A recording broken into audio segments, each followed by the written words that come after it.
Naraščajoča verska nestrpnost bo eden najtežjih izzivov, ki čakajo novega papeža.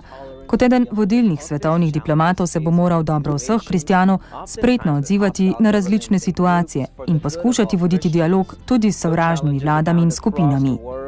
Čeprav se marsikje po svetu soočajo s težkimi razmerami, bi po besedah tajnika za odnose z državami pri Svetem sedežu Dominika Mambertija lahko poudarili naslednje. Podatki kažejo, da posledice naraščanja verske nestrpnosti po svetu najbolj občutijo kristjani, ki so med najbolj diskriminirani, celo med članicami Organizacije za varnost in sodelovanje v Evropi.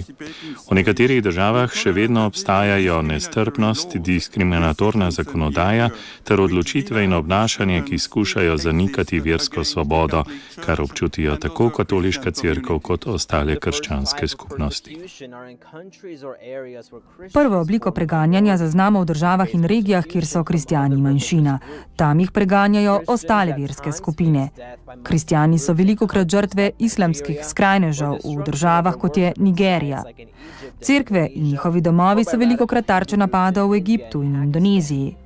V Indiji in Pakistanu jih preganjajo skrajne hindujske skupine. Druga oblika je preganjanje, ki ga podpira država. Primera sta Kitajska, kjer vero nadzira oblast, in Saudska Arabija, ki kristjanom ne priznava pravice svobodnega izpovedovanja vere. Takšne države pogosto nimajo diplomatskih vezi z Vatikanom. Tretjo obliko preganjanja včasih težko prepoznamo, je tudi manj nasilna.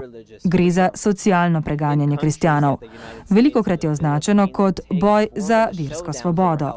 V državah, kot so ZDA in Filipini, ga lahko med drugim zaznamo v zdravstveni zakonodaji. V Evropi so na primer kristjani lahko prikrito preganjani, če na delovnem mestu nosijo znamenje križa ali glasno nasprotujejo porokam istospolnih parov.